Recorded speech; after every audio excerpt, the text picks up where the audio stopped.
Bonjour à tous, je suis super contente de vous retrouver aujourd'hui pour une nouvelle vidéo. Il y a un truc qui me dérange, il faut que je le fasse tout de suite. Voilà. Je suis contente de vous retrouver aujourd'hui. En plus dehors il fait super beau et je vous avoue que ce confinement me tape un peu sur le système là. Ça y est.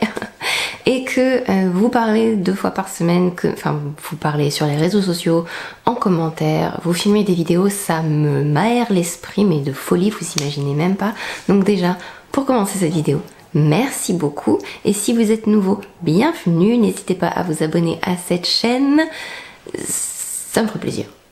Le sujet de cette vidéo m'est venu, en fait depuis, ça fait longtemps que je reçois de temps en temps des commentaires en me disant que on peut pas faire ça aussi vite et il y a toujours une question de rapidité parce qu'on est toujours pressé. Et en fait avec la vidéo de la dernière fois que je vous mets en lien juste ici, donc où je me maquille, c'est un maquillage à faire en 15 minutes, j'ai eu plusieurs messages, plusieurs commentaires. Bon, pas non plus 3 tonnes, mais plusieurs commentaires qui me disaient que ce serait pas évident pour eux de le faire en 15 minutes. Alors du coup, idée géniale, je me suis dit que j'allais vous donner mes 6 conseils pour aller plus vite quand vous vous maquillez. Conseil numéro 1, ça va être le truc...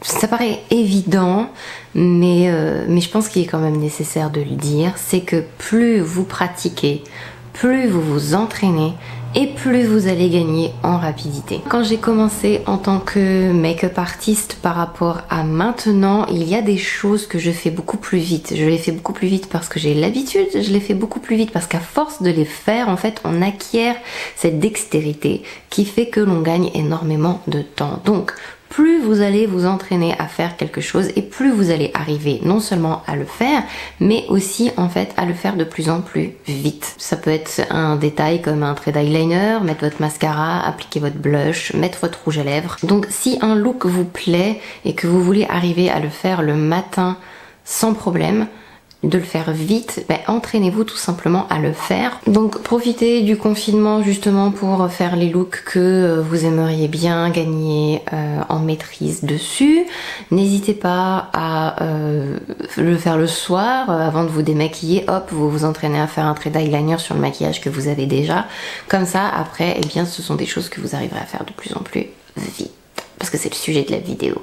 Mon deuxième conseil pour aller plus vite quand vous vous maquillez ou quand vous vous maquillez, parce que tous ces conseils là ça marche aussi bien si vous êtes make-up artiste que si c'est pour vous maquiller vous ou maquiller une copine ou peu importe, c'est de faire vos yeux en premier.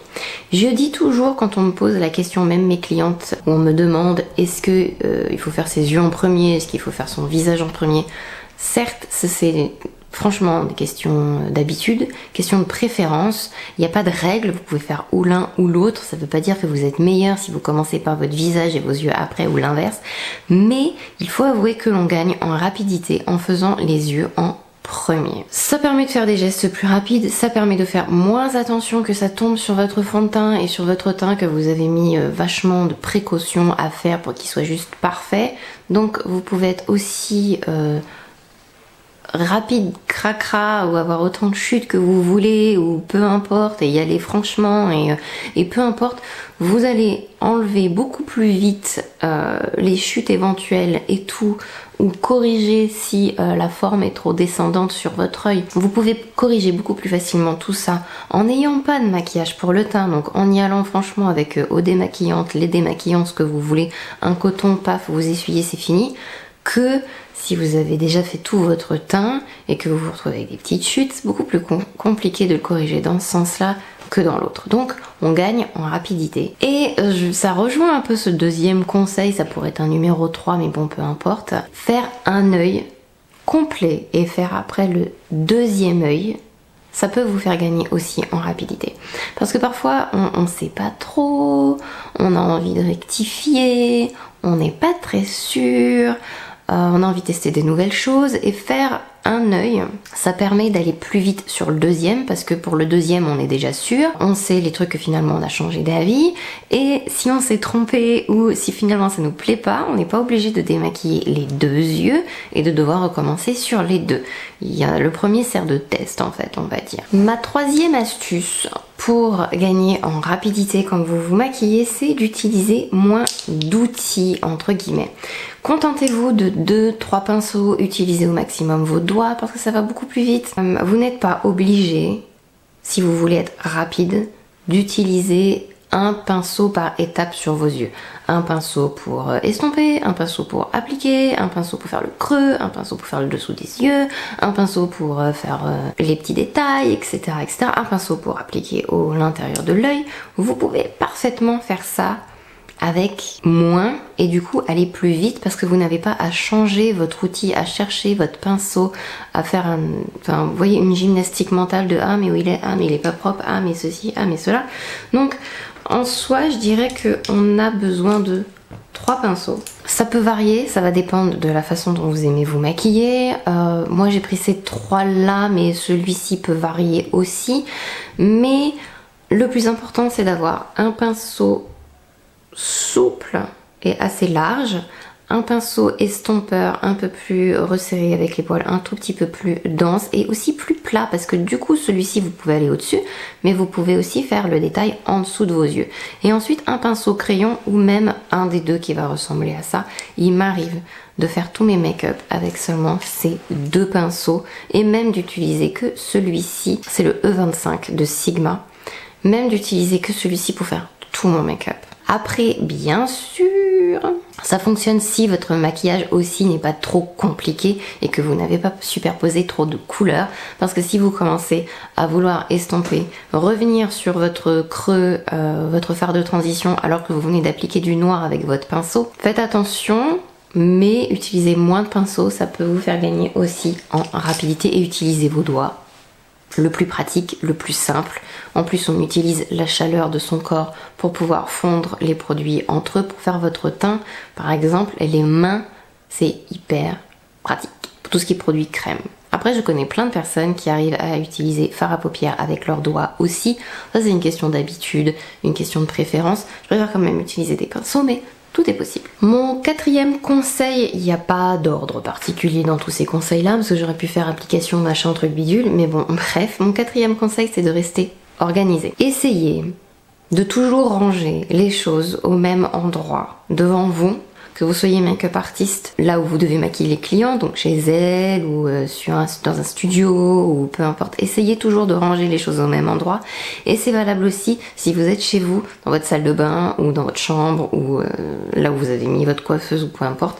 Organisez les choses de façon logique, par ordre d'application même si ça peut vous aider, ou que les choses soient toujours regroupées et posées au même endroit. Ça évite en fait de se disperser et d'avoir une gymnastique mentale parce que je vous jure que ça m'est arrivé plein de fois au début de me dire où je l'ai mis. Ça peut m'arriver encore aujourd'hui, parce que c'est vrai que quand j'arrive à un mariage, à la 4e, 5e cliente, c'est plus aussi bien rangé que ça le devrait, et c'est là où je vais commencer à perdre du temps justement, parce que comme c'est plus à l'endroit où ça devrait l'être, il y a le bug intense de se dire mince, il est où? Je l'ai perdu. Et après, faut le chercher. Avoir les choses bien organisées, à leur place, c'est hyper pratique, ça fait gagner du temps. Si vous êtes parti pour un look, je dirais même essayer de sortir les produits de ce look et de les mettre devant vous au début. Ça peut vous aider à aller plus vite, de pas avoir après à aller chercher pendant que vous faites votre application. Et ensuite, c'est hyper difficile à faire parfois, mais essayez de rester organisé et de rester propre, rangé au fur et à mesure, c'est aussi hyper important. Mon 5e conseil pour gagner du temps quand on se maquille, c'est d'utiliser des produits de qualité. Alors ça va être bête, j'ai pas envie de dire qualité, mais j'ai presque envie de dire pigmenté. Si le produit est très pigmenté, si il s'estompe hyper facilement, vous allez vraiment gagner du temps à l'application. Par exemple, imaginez vous voulez appliquer un fard à paupières sur la paupière mobile. et vous cherchez un look assez transparent, il vaut mieux utiliser un fard à paupières métallique ou irisé qui a beaucoup de pigmentation et qui est intense et l'appliquer en légèreté que d'avoir une fard qui est déjà léger de base, parce que le jour où vous voulez l'utiliser vraiment en bam, vous allez devoir l'appliquer et l'appliquer et l'appliquer et l'appliquer jusqu'à ce que vous ayez le rendu que vous souhaitez, et ça en fait mine de rien ça fait perdre du temps. Un crayon pour les yeux qui est pigmenté ça va, mais où il faut passer 2 fois, 3 fois pour avoir effectivement un résultat qui en vaille la peine, ça fait perdre du temps. Donc il vaut mieux avoir tout de suite le produit qui est pigmenté et l'appliquer en légèreté quand vous en avez envie, que de devoir en mettre 3, 4, 5 couches le jour où vous voulez qu'il est vraiment le rendu époustouflant que vous souhaitez. Sans compter que un fard à paupières, des produits qui vont s'estomper hyper facilement, ça va être moins galère et vous allez moins perdre de temps à rattraper le bronzer qui a fait une tache, à rattraper le fard à paupières qui veut pas s'estomper, parce que un fard à paupières qui veut pas s'estomper, même s'il y a des astuces pour le travailler, même si c'est possible d'y arriver, c'est quand même plus facile d'utiliser un produit qui va s'estomper en 2-3 mouvements que d'utiliser quelque chose qui va vous prendre 5 minutes à faire. Vous allez gagner du temps. Au lieu de 5 minutes, ça va prendre 3 secondes. C'est aussi quelque chose qu'il faut prendre en compte quand vous allez acheter vos produits, c'est que il faut vous faciliter la vie. Mon 6e et dernier conseil, c'est user et abuser des produits qui sont multifonctions. C'est délicat parce que j'ai très peu moi-même dans mon kit de produits vraiment multifonction, même si j'ai des palettes de fond de teint par exemple qui peuvent faire correcteur, fond de teint, crème teintée après en les mélangeant, etc. etc. J'ai commencé à travailler avec ça, mais je pense plus aux produits qui peuvent être blush, crème, rouge à lèvres, vous savez, ou les crayons qui peuvent faire rouge à lèvres, crayon à lèvres, etc. Ou utiliser tout simplement votre rouge à lèvres liquide en crayon à lèvres, ou utiliser votre rouge à lèvres pour le blush, ou d'utiliser un fond de teint pour votre bronzer, ou d'utiliser un fond de teint stick en correcteur, ou j'ai l'oreille qui me gratte, excusez-moi. Ou enfin, vous voyez ce que je veux dire, il y a plein de possibilités, vous pouvez gagner du temps, c'est à vous de voir.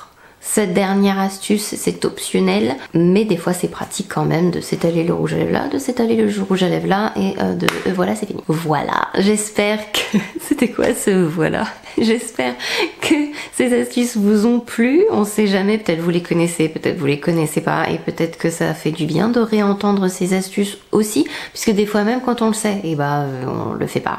N'hésitez pas si vous avez des questions ou... si vous voulez me dire bonjour. J'espère en tout cas que cette vidéo vous a plu. Je vais vous souhaiter un très bon week-end en espérant que le soleil reste avec nous, parce que la pluie c'est quand même vachement déprimant déjà qu'on est confiné. Alors je vais vous faire plein de gros bisous et vous dire à la prochaine, et faites attention à vous surtout.